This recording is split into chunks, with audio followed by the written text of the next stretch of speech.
So now that we know how to use Patcher to route audio around, let's take a look at another common use, and that is to build effect processing chains. So in this video, we'll be discussing how to add and route effect plugins. Perhaps the easiest way to add an effect is from the Map tab or page. By right-clicking on an empty portion of the map, you can select Add Plugin from the menu that appears.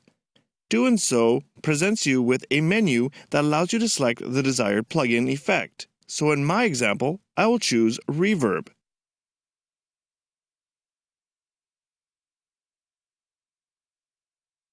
An icon with an image of a puzzle piece or an image of your plugin will appear, depending on the plugin selected.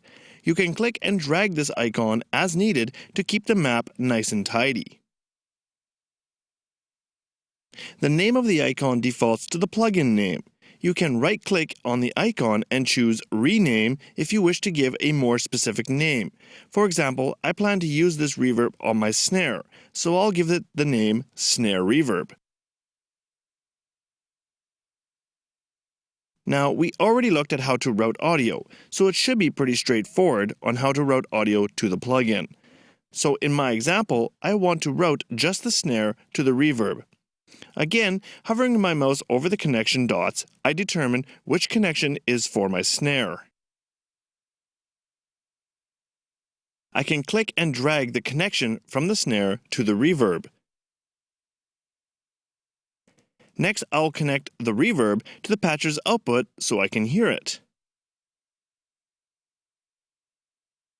Now when I play this basic beat, you can hear the snare passing through the reverb, then to the output. If we want to make changes to the effect, there are a few ways to do so. You can double-click on the plugin's icon, which will move the interface to the Editor's tab and display the plugin's interface. Going back to the map view, let's take a look at adding the effect chain by passing the output of the reverb into another effect processor. Again, I will right-click on the empty space of the map and select Add Plugin. From the Plugins menu, I will select the Phaser plugin. Again, as I plan on passing the snare drum from the reverb to the phaser, I'll rename it Snare Phaser. Now by default, the plugin will not be connected to any audio input or output, so I'll move the output connection of the reverb that is currently connected to the patcher's output to the input of the phaser plugin. Now I can take the output of the phaser plugin and connect it to the patcher's output. Now you can hear the snare going through the reverb, then into the phaser.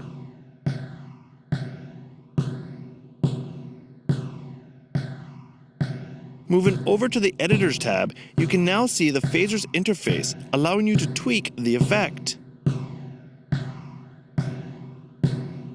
Now, in this example, I only added 2 plugins, but if I were to add a large amount of plugins to the patcher's map, you can imagine that the editor's page would get quite full. To help minimize clutter, you can fold up the interface of each plugin in the editor by clicking on the arrow at the top of the plugin's interface, allowing for a much cleaner and easier to work with interface.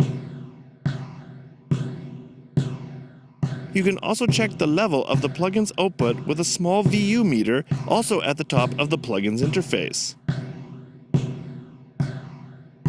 Now of course I can go back to the map and connect my kick drum channel directly to the output of Patcher to mix the processed snare and the kick together.